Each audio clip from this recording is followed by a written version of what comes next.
என் கூந்தல் தேவன் தூங்கும் பள்ளி அறையா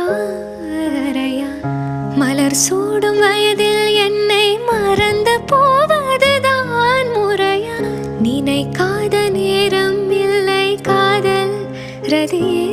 ரதியே உன் பேரை சொன்னால் போதும் நின்று வழிவிடும் காதல் நதியே என் சுவாசம் உன் மூச்சில் உன் வார்த்தையின் பேச்சில்